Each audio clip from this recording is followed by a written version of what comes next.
അതെ, ഞാൻ കൂട്ടി വെച്ച പൈസ കൊണ്ട് സ്വർണ്ണം എടുത്താലോ? വാങ്ങിച്ചോ. പക്ഷെ എന്റെ പൈസ വെച്ചിട്ട് ഇപ്പൊ സ്വർണം കിട്ടോ? എന്നോ വാങ്ങണ്ട.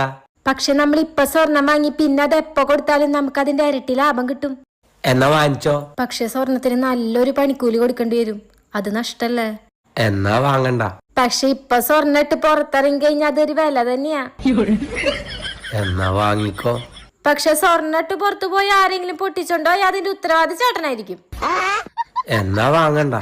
ഇന്നലത്തെ സ്വർണത്തിന്റെ വില അനുസരിച്ച് ഇന്ന് 2000 രൂപ കുറവുണ്ട്. നമുക്കിപ്പൊ പോയി എടുത്താലോ? വാങ്ങിച്ചോ.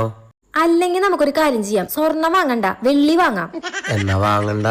അതെന്താ വെച്ചാ പിന്നെ നോക്കാം. നമുക്കിന്ന് പരിപ്പ് കറി ഉണ്ടാക്കിയാലോ? വാങ്ങിച്ചോ. മനുഷ്യ, നിങ്ങക്ക് ഞാൻ ചോദിക്കുന്നത് കേക്കണില്ലേ? എന്നാ വാങ്ങിക്കണ്ട. ഞാൻ എന്താ ചോദിക്കണേ, നിങ്ങൾ എന്താ പറയണേ? വാങ്ങിച്ചോ. നിങ്ങക്ക് കുഴപ്പമൊന്നുമില്ലല്ലോ. എന്നാ വാങ്ങിക്കണ്ട. വാങ്ങിച്ചോ.